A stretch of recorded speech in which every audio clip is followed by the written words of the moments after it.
focus is on GTA 6, but that doesn't mean there aren't other big things happening in the gaming industry, especially when it comes to leaks and kind of the future of other big titles that we are going to be expecting to be great. Welcome to the channel, everybody. Welcome to 2024. Thank you for all the support over last year. I truly appreciate it. And 2024 is going to be a fun ride. So stick around. Make sure you're subscribed. And today, it's all about Spider-Man 3. Now, Marvel may have had a pretty rough 2023 at the box office, but overall in the world of video games, they're sitting pretty. Insomniac Spider-Man 2 was fantastic. Open world Spidey Adventure dropped in October, quickly set the record for being the fastest selling PlayStation exclusive of all time. It broke 2.5 million copies in 24 hours. That's impressive, since it was only available on the PS5.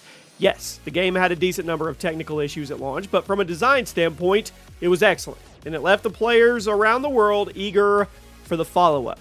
But Insomniac's movement of triumph didn't last long, because in December, they were a victim of a huge cyber attack that ended up in over a terabyte of confidential files being leaked online, including tons of in-development footage of their upcoming Wolverine game, as well as a bunch of employee information and communication between the developers and Sony higher-ups, and a full timeline of everything Insomniac is working on, most of which wasn't even close to being announced. It was potentially the biggest cyber attack ever committed on a development studio. Yes, even bigger than the infamous GTA 6 hack, and I'm really hoping that Insomniac can stay on top of things, because I genuinely think they're the most consistent studio in PlayStation's first-party lineup today. But aside from games like Wolverine, Venom, and X-Men, Insomniac is hard at work on Spider-Man 3, and today we're going to go over absolutely everything we know about it, including where it stands in Insomniac's universe, what characters are going to show up, and when you can expect to get your hands on it.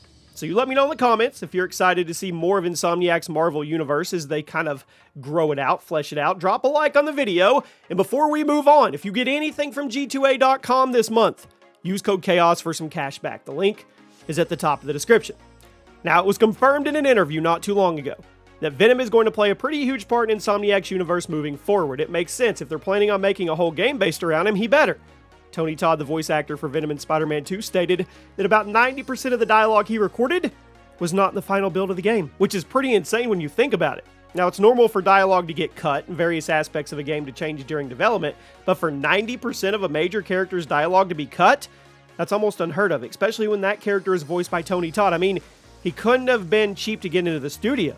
So for 90% of his dialogue to be cut is pretty insane, but it all makes sense if you look at his dialogue as being for multiple projects. If you haven't played through all of Spider-Man 2 yet, spoiler alert, Venom doesn't appear until pretty late in the game, and even after he's a player in the story, he doesn't talk a lot. In fact, one of the main criticisms of Spider-Man 2 is the fact that Venom feels a bit underused, and he's definitely a lot less layered than he usually is. Now, compared to most versions of Venom, the Insomniac version is more of a generic monster than a morally ambiguous anti-hero, but he usually gets there. It would make sense if Tony Todd's dialogue had been cut down from the original script and it's going to be reused in a later game, most likely the Venom spin-off that's coming in 2025. So what about Spider-Man 3?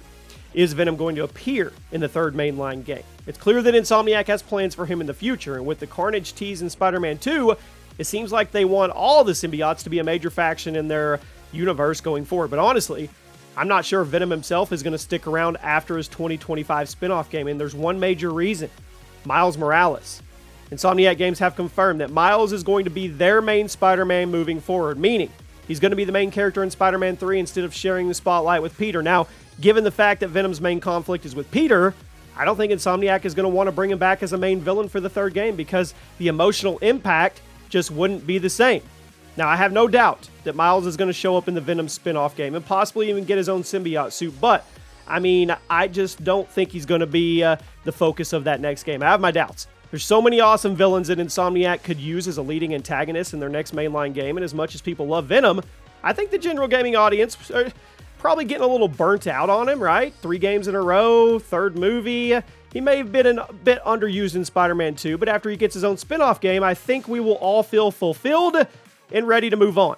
Especially if Peter Spider-Man is retired and we now solely focus on Miles. Now, I love Miles as much as the next guy, but I think it's about time he had his own blockbuster villain. Spider-Man has a lot of fantastic villains, but most of them are associated with Peter Parker, and this version of Venom wouldn't have the same impact. It just wouldn't.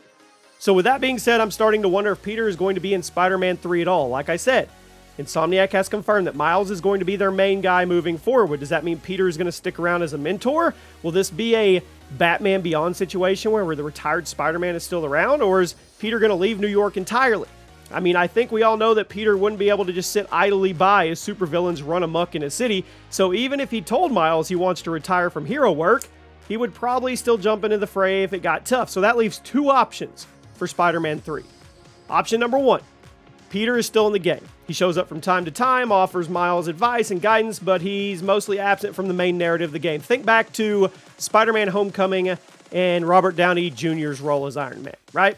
So, option number 2 is that Peter has left New York entirely to settle down with MJ somewhere more peaceful, so he wouldn't be tempted to get back into crime fighting.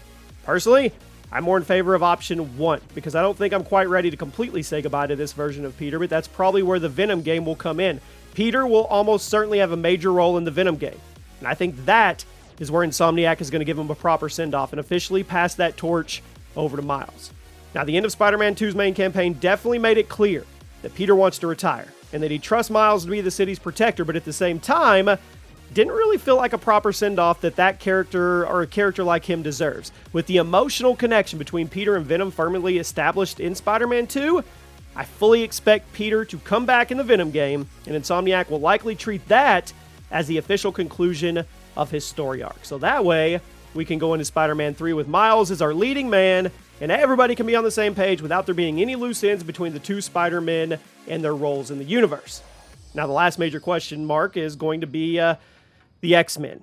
Wolverine's standalone game is going to be dropping 2026, roughly 2 years before Spider-Man 3, but there's also going to be an X-Men game a couple years after Spider-Man 3. Now, with Spider-Man 3 raising the stakes, cranking up the scale from Spider-Man 2, does that mean Insomniac is going to introduce some of the X-Men before their game comes out? Is Wolverine going to show up in Spider-Man 3, serve as this bridge between the Spider-Man story and the X-Men story? Now, again, I'm in the middle with this.